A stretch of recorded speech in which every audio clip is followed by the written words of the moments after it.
Well, you've heard about football teams, baseball teams. Well, how about just truth teams, the brains behind President Obama's re-election campaign? They're working to recruit roughly 2 million supporters to respond to Republican attacks against the president. My next guest is a Republican who has no problem criticizing the president. He says the facts are with him anyway.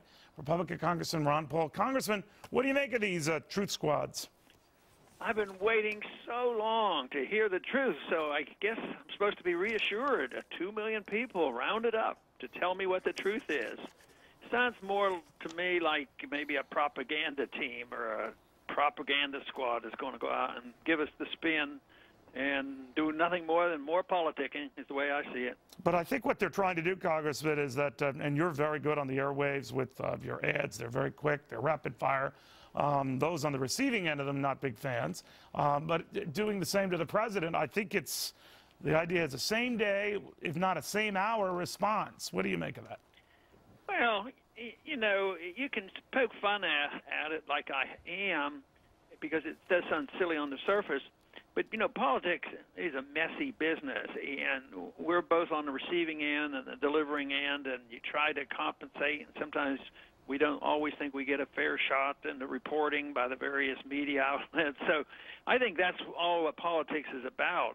But all of a sudden to call it the truth and the whole truth and nothing but the truth, that's probably a little bit more than I think it is. Speaking of trying to get to the truth on something, a lot of your folks feel that the Maine caucuses were stolen from you, that you would have had it won, but that the Romney campaign conspired with the Maine state GOP to suppress your vote in the state. Do you think there's any truth to that? Well, I don't have any facts on that. There's just a lot of suspicion because last go around in '08, the only county that I won handedly was this Washington County up in the far north. Right. And it's just sort of ironic. It does raise questions why on the morning of the vote it was canceled. They weren't going to have it. They're going to have it later. But the other thing is so strange is that even when they vote, they don't count. They count toward delegates, which is what we care about ultimately, but you still care about the PR. You know, you get bragging rights if you come in a few points ahead. But even if we pick it up and win by 10, 20 votes, it won't happen like it did in Iowa. They said, oh, we made a mistake, we counted the votes. But this isn't just recounting. This is just allowing people to finish their voting. So, yeah, I think there's reason to raise questions about it. I'd like to know the real truth of it. I don't know how these things come about, but certainly it raises questions. You know, if it had been in another district, I think less questions would have been raised. But this was the county that everybody knew we had the most support. Well, are you saying, sir, that the vote there was suppressed, not allowed, both? What? Well, they didn't have the caucus. They, you know, at the time they were supposed to arrive like 8 o'clock. I don't know when the announcement came. It was canceled. Yeah, but the party canceled it for that day, but they're allowed to hold this caucus next week or so.